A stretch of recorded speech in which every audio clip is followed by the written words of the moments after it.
Jinsi gani kijana aisafishe njia? Unapatikana kutoka sokoni.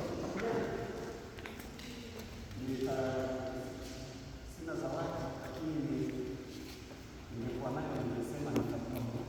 Usikuko kwenye simu. Usikuko kwenye simu. Jinsi gani kijana aisafishe njia? Jinsi gani kijana aisafishe njia? Mimi sifundishi, mimi ndio walimu. Tunaposema jinsi gani kijana aisafishe njia zake, alikuwa na maana gani huyu mchungaji aliyetuletea hili neno? Tunalipata kutoka kitabu kile cha Zaburi ya 119 mstari ule wa 9. Zaburi ya 119 mstari ule wa 9. Jinsi gani kijana aisafishe njia yake? Huyu mtu alikuwa na maana gani?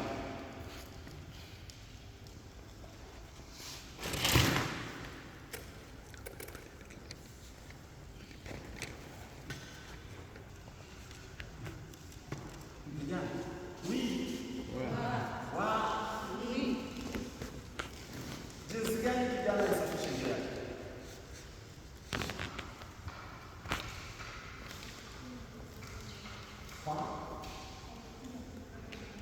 Kwa kutii na kulifuata neno lake. Kutii na kufuata neno lake. Kutii ni nini?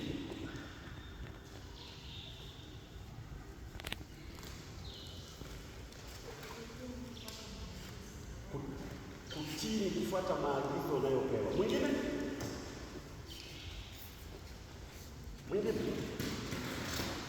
Hapa.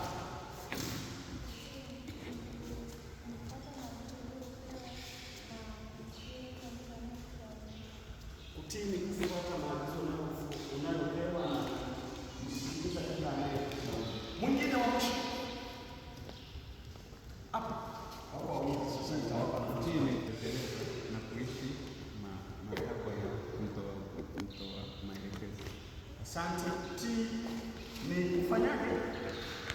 Ni kukubali, kutekeleza, kusikiliza, kukubali, kutekeleza na kutii matakwa ya mtoa maelekezo.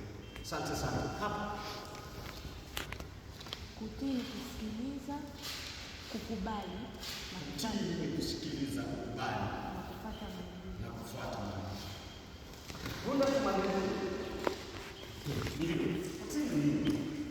Kutii ni ile hali ya kukubali na kufuata kitu ambacho umepewa au umeagizwa. Kwa hiyo maana yake, jinsi gani kijana aisafishe njia yake ni pamoja na kufuata nini? Maelekezo. Tunayapata kutoka wapi haya maelekezo? Nani anayetupa maelekezo? Hapa. Maelekezo tunayapata kwa watu wazima ambao wametutangulia, aidha ni mzazi, mlezi au viongozi wa kidini au kutoka kwa Mungu mwenyewe. Mimi niseme ni short, kutii na kufuata maelekezo na nini. Kutii maana yake nini? Tumesema ni kufuata maelekezo yale ambayo Mungu anafanya, anakupa. Full stop. Mungu anapokupa maelekezo, mwanangu, ishika elimu, usimwache elimu aende zake. Maana yake unachotakiwa kufanya ni kufanyaje? Ni kutii na kwenda kufanyaje? Full stop. Bwana Yesu asifiwe. Bwana Yesu asifiwe. Amen.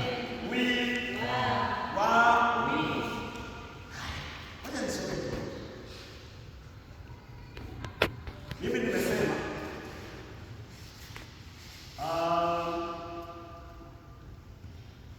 tunaposema jinsi gani kijana aisafishe njia yake ni pamoja na kukataa uovu na kutenda yaliyo mema.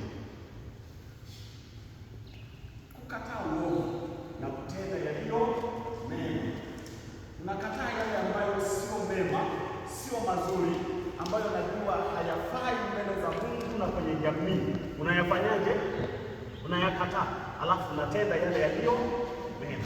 Bwana Yesu asifiwe. Bwana Yesu asifiwe. Amen. Hivyo tu, hivyo Biblia inasema mkikubali na kutii mtafanyaje?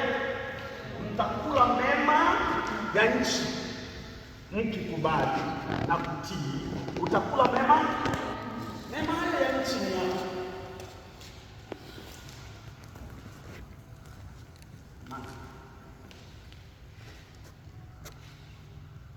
Mkikubali na kutii mtakula mema ya nchi ni yapi? Moja, maisha marefu. Mbili, kupata baraka kutoka kwa Mungu. Tatu, na kuishi maisha matakatifu. Utajiri. Mema hayo ni yapi? Kukua na kuongezeka. Mema hayo ni yapi? Kuishi maisha ya furaha na amani. Kupata ufahamu kubwa. Nini? Kwa sababu umekubali kufanyaje? Kutii na kuyaishi yale ambayo Mungu anataka kufanyaje?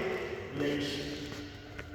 Kwa mfano, ni yapi haya ambayo unafikiri hatustahili kuyafanya kwa sababu tukifanya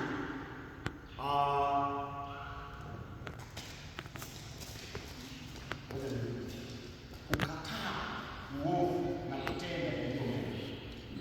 Ni yapi maovu ambayo tumesikia kuishi maisha marefu, kuwa na kuongezeka na kufanikiwa zaidi?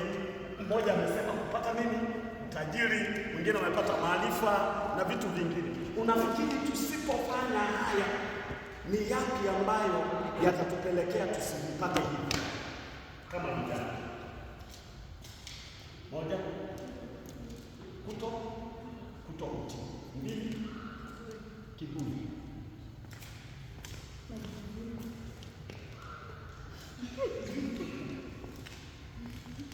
Alina hivi nini? Majivuno. Kingine? Na kutii sheria za Mungu, amri za Mungu. Usipotii sheria za Mungu, nini kinakutokea? Yaani ni nini ambavyo vinaweza vikasababisha? Swali langu linasema hivi.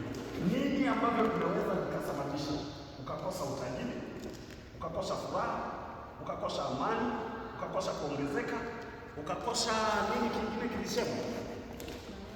Baraka. Nini kingine nilisema? Maisha marefu. Nini kingine nilisema? Maisha matakatifu. Nini ambavyo tukivifanya hivi vyote tutavikosa? Na madhara yake ni nini tukivikosa? Nini ambavyo tukivifanya vitasababisha hivi vitu vyote tusivione? Moja, kumkosea Mungu.